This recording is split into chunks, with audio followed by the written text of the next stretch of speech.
Sorry, welcome back to me. Welcome back to Thailand. True Blue Thai here from Thailand. It is 1 put here in Thailand, which is Wednesday, and at 3 a.m. tomorrow morning, Thursday, the Man City game will kick off against Galatasaray at the Etihad Stadium. It's got UK time Wednesday. What's it go? 3 a.m. my time, Thailand. Wonderful. Yay! Lovely. Anyway, guys, so a massive game. Yep, sorry, I do apologise, running a bit late today, and so for instance, and I do apologise for my shorts. I've got a bit of a hole in them. I'm washing at the moment, so I've just come back to do some washing. So I've been out for a run this morning. I went for a run, wing, arm and yoga. Run, swim and yoga. So for instance, on the beach, another good wing, another run. Got up around about 7 o'clock. I just got back about 11. So for instance, so running a bit late, but I do apologise, but it was good. It was a good run, for instance, and getting my strength back again. Again, had a calf injury for a very long time. So for instance, hopefully now it's improving, and I'm running without a bandage on, and also running sprinting as well. So I'm also doing running exercises at home for the calf, so making sure it's strengthened, and it seems to be working. So really good. Anyway, so so we got Galatasaray today, and so I did a bit of review yesterday, and a bit of an idea of the players playing tomorrow, the scenarios, yes, of all the teams that could overtake us or undertake us or God knows what. Do you know what I was actually looking at? I was actually looking at the Chelsea result, and Chelsea where Chelsea are. And they're +6 goal average, 13 points. And it just shows you, for instance, the gap. The 2 goals we conceded against. We conceded 3, but we scored 1, so it was an extra 2 goals, which off our total. So we would have been on +6, which would have been in joint top 8, etc. For instance, with Chelsea, for instance, who were on 13 points as well. So it's there is a very interesting to see the. Let me just have a quick look. For instance, so all the teams. Is it on this one or that one? No. Let me just have a quick look. Where am I up to now? So I'll just be with you for 1 second. So if again, for instance, it's going to be. Honestly, me personally, for instance, there we go. Me personally, for instance, I think we've screwed it. Truth, honestly. I think there's just too many because of the goal differences. Can we win today? Yes, I do believe we can win. Can we win without conceding? Which is going to be difficult, but and Galatasaray will have Osman and Gundogan, and for instance, leading the line, and he's arrived yesterday, for instance, and he did some training at the Etihad yesterday, so for instance also with Sani, and so they can pose a threat, because also, for instance, they're not out of it either. They're in 17th position. They've got 10 points. They can go up to 13 points. So the idea for them is just to qualify. So they can qualify. So for instance, we might end up playing them again. Who knows? The permutations. I think there's just too many to go through. So basically, for instance. We need some draws. We need some favours. PSG, Newcastle, we need that to be a draw. You got Chelsea again. They're going to Napoli, but Napoli not playing well. You've got if likes of teams who are not into the 18. You've got Atlanta, and they're playing USG away. Atletico Madrid. They got Bodo Glimt at home. You got Barcelona against Copenhagen. Eintracht Frankfurt against Spurs, Atletico Club against Sporting, Napoli against Chelsea, PSG against Newcastle, Liverpool against Karabakh, and for instance, and Benfica against Real Madrid.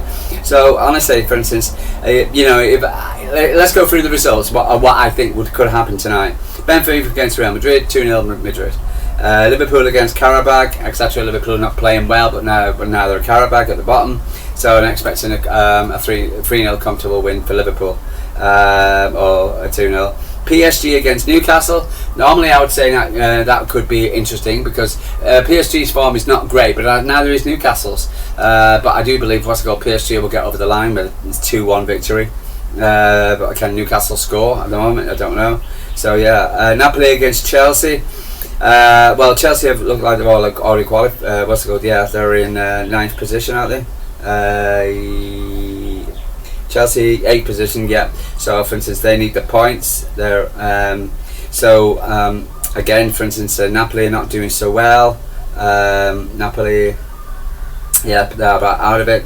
So Chelsea, for instance, I expect Chelsea to beat them. Again, there's a possibility of a draw, but you never know. But I expect Chelsea to beat them. Atletico Madrid, so I was going, maybe 2-0 again. So for instance, Atletico Madrid versus Sporting. Atletico Madrid versus Sporting. That could be a draw. Sporting need to win. So yeah, I'm gonna go for a draw on that one. Atletico Madrid, Eintracht fans against Spurs. Spurs are not playing well. Playing City, they might even play a weaker side because they're playing City. If they play a weaker side, that might give Eintracht Frankfurt, who are not playing well at all, they're going to be eliminated already. So Spurs might just go, isn't it? It's a dead rubber. Spurs have already qualified. Spurs are 16 points unqualified. So I think they might even put out a weaker side. So I could go for a draw on that one because Spurs don't even need to win the game. So that might help Man City. They might be saving their players for City at the weekend. Barcelona against Copenhagen. I lived in Denmark for 10 years, so I know how to say the word. It's not Copenhagen. It's not Copenhagen. Hagen. As people say, Houten. And so Barcelona you expect. Atletico Madrid, so I'm going 4-1. Atletico Madrid versus Bodo Glimt. I'm going for Bodo, so I'm going to go for a 2-0 Atletico win. And USG against Atlanta 2-1 Atlanta. So that basically was going to put City in the playoffs. Simple as that. So I'd love to be more optimistic. So, if you know me, for instance, I'm very optimistic. About Man City, but I just find that, for instance, there's just too many permutations. Again, for instance, Man City can win, go through as long as we beat them, maybe 5-0. But I can't see Man City doing that. I really can't. And it's that's what's hurtful because I wish I could think that Man City could go out there and win 4 or 5-0, but I just don't see it. So and it's a shame. There's a possibility, but and again, if this was Karabakh, it was something, I could get it, but I just don't see it. Right, so let's just go through what's happened. Let's just pop into the news first. So right, I was looking. We had the training. We've had Jamie Doku talking. We've had Pep Guardiola talking, and we've also had the training. Now I was peeling my eyes to see if I can see Nico Gonzalez. I saw everybody else. I saw Semenko. I saw Rodri. I saw Erling Haaland, Phil Foden. The usual suspects. But I did not see Nico G. Now I believe he was training by himself. He is training. So Pep said he will be assessed today after training. That was yesterday. So I believe he is training. So we need him. But we don't know. So, according looking at City Extra and what they're saying about it, let's go to but they're saying there's a possibility, a good possibility he might be back. So even if he just plays for one game, because we got Rodri back for Spurs, because Rodri's not playing, he'll be much fitter. So in one way, that's one good thing, really. So. But I'm not 1,000,000,000% competent that Fantasy will be back. If not, Nico O'Reilly and Tiana Reinders, Bernardo Silva's going to have to be in for instance, in the midfield. So, which is a shame. Right. Other news: Fulham are close to reaching the agreement with Man City over Oscar Bobb. Discussions remaining ongoing, but there's still work to do with personal terms already agreed for Oscar Bobb. There was a £35 million deal, I believe, on the table. I heard yesterday, for instance, City might be asking for 40. I don't think we're going to get 40 million. I think we're lucky to get 35. So yeah. And again, even though I think he's a great prospect, Oscar Bobb, but the problem is at the moment he's not proved himself worthy enough, etc. to for a higher price tag. So getting 35 million for Oscar Bobb is a bargain.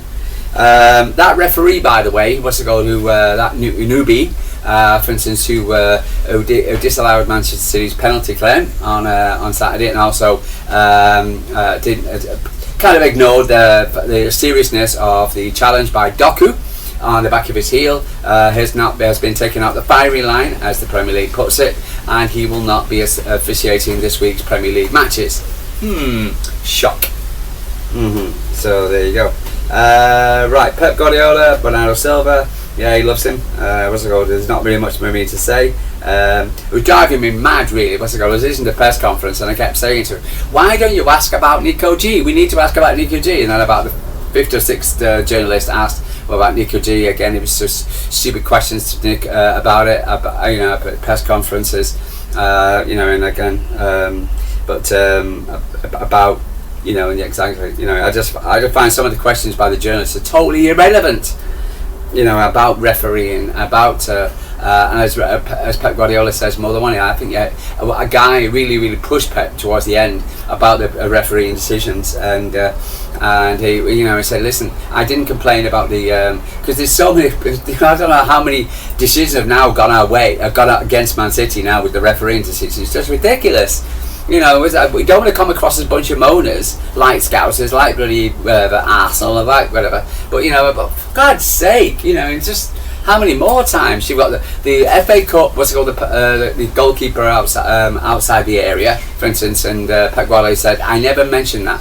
I never mentioned it." And then you've got the Newcastle and the 1, 2, 3 issues at Newcastle of Ruben Diaz flying in the air, what's it called, when he was on the ground, or a clear offside goal for their second goal, and and nothing said, and now then there's the Forest issue, and then now we've had Liverpool against Man City again that, and then for instance, and now we've got bloody Wolves situation where it was clear handball. But the mainstream Southern-based biased media, I think they're on the shelf at the moment. Some are saying, "Oh, it was a brave decision to go against, and we need more referees more like that." It was a brave decision. Brave decision, my ass. It was a penalty, and if that was Liverpool, it was only your London-based, Southern-based biased clubs, etc. You would be spitting feathers. But it's against Manchester City. Oh, it's not important. It's only Man City. We won't bother.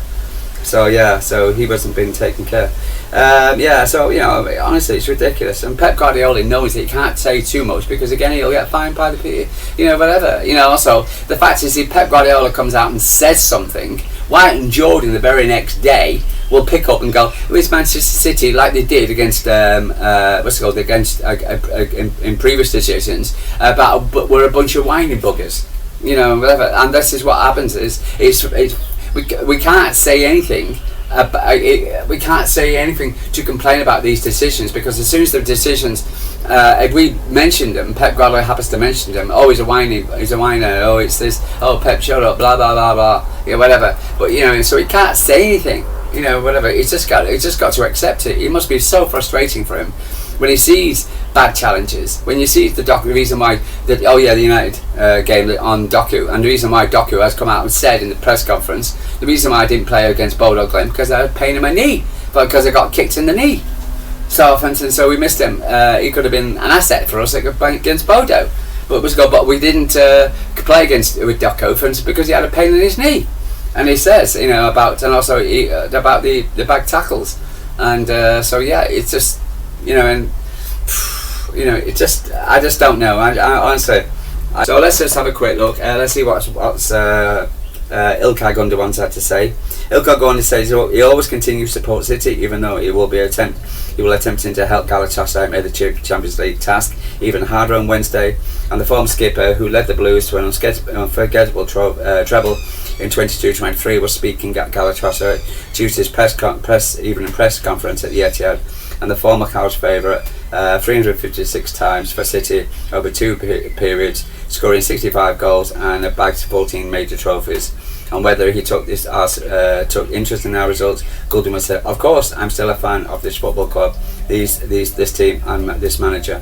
I watch as many City games as I can, and even if I wasn't facing them in a competition, I wouldn't change anything for me because there are so many people close to my heart. And obviously, I wish City nothing but the best." So yeah. And Gundogan believes City are more capable of hunting down the Premier League leaders Arsenal. The former German international was part of the City's. Yeah, absolutely. Also, Thierry Reinders also I heard, because going on to the Premier League a bit, he also said Manchester City are not scared of hunting down Arsenal. They're quite happy to hunt down Arsenal. So, but Thierry Reinders wouldn't know anything about that. So he must have got it from somebody else in the team, knowing that, for instance, Man City are quite happy to be where we are right now, hunting down Arsenal. The biggest problem for me at the moment, I've gone back to the Premier League just for 1 minute, is the fact that, for instance, the last game of the season is against Aston Villa.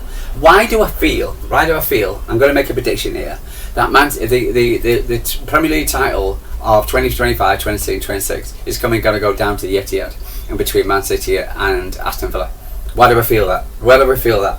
I feel that. I feel between Man City and I think we'll go in level points or something like that, going into the final game of the season at the Etihad Stadium, and and between Man City and Aston Villa. Nobody's talking about that at the moment. Nobody's mentioning about that. So so Pep Guardiola. There was a press conference. Sorry, anything else? I prefer more points. Of course he does. We deserve to win. We'll be focused. We need to win our games. That's the most important thing tomorrow.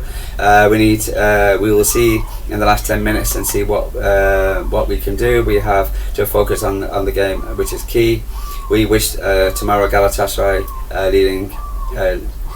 leading the Turkish national players exceptional to qualify. They have Osman, a top class player. He's linking with Sanya, and both wingers are so quick. Gundo, Liman, and are experienced players. Galatasaray are one of the biggest clubs in Turkey. An incredible fan base, a bit arrogant fan base if you ask me. Every culture is different. Never we face Turkey's team away. I'd love to go there.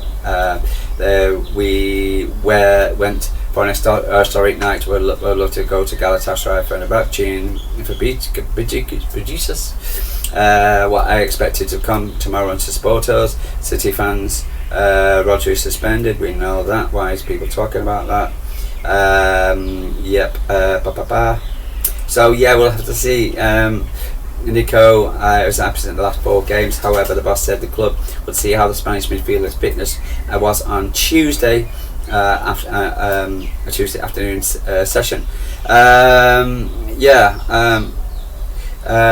Doku, he was asked a lot about his own personal feelings about his injuries. The winger was he is okay. It's one of 4 trophies I've won. My prime season. Let's see at the end of the season. Let's see what we look ahead of our games against the Turkish side, the Etihad. I can say that I've always tried to grow and always try my best. We're just halfway through the season, but I feel like I've been doing better, and let's see what brings. But I also believe that the season will be better than previous for sure. So it messed against so helps us a lot. Added lesser games means more of the games. Talking about the extra games, if we can just qualify again, means more rest. So unfortunately, I'm more likely we're going to have to play the extra games. Avoiding 2 games will be beneficial for us. Will let me need a rest. That will help for us. Fewer games. Also in the Premier League, leaders slip up the weekend, and defeat. And I hope Doku says focus on City's performance. It's difficult to say because it's not that I find joy in the Arsenal defeat. Yeah, when he was asked about are you happy that Arsenal got beat, I didn't watch the game, but I saw that they lost, and I know that there's a lot of games in the competition. United played very well, but we need to focus on ourselves and our job, and we can still play them as well. We still got to play them, as a lot of things can happen. If they lose, it's better for us for sure. So again, for instance, it's going to be a toughie. It really is, and but we've got to keep the faith, and we've got to believe that, for instance, if we do our job and win, and if we can win convincingly, it might. We're talking 4, 5, 6, 7. I think a lot of teams are actually on close to that. So I'm going to say I'm sticking by my prediction of 3-1 victory for Manchester City, and we're in the playoffs. And I would love to be a bit more optimistic. Current form, and also the fact we don't have Gay and Semenko in, and we're still, and it would we need a CDM, so we need Nico G. Nico G will be the key for me. If we get Nico G in, I think Westgate will have a good chance of actually going through quite comfortably. But again, other than that, and as long as Aki's playing and not Max Elaine, I think, for instance, nothing against Max Elaine, I just think it's a bit difficult for him, and so I just find that we can close the back door, and we can Erling Haaland can get shooting boots on, and Phil Foden, which we need you, and so we can win, and if we can win 3 or 4-0 exactly, that will be +8. Again, that may not be good enough. We need 5 goals at least. So, but but also depends on the results. We might just have to win 2-1, etc., and then other results might go our way. But again, looking at the what we need, it's going to be a tough one. It really is. Anyway, guys, I'm going to love you and leave you. What do you think? Do you think we can go through? Do you think we're not? What about Nico G? Is he starting? Not starting in your eyes? So, for instance, and where will you be watching it? For instance, me. In my kitchen at 3 o'clock in the morning, trying to be quiet because don't want to upset people who are sleeping. But guys, I'm going to love you and leave you. True blue tie from Thailand, and and I'll speak to you tomorrow. Hopefully we can get the 3 points, and we can get into the top and get enough goals to get us into the top 8. It's going to be tough.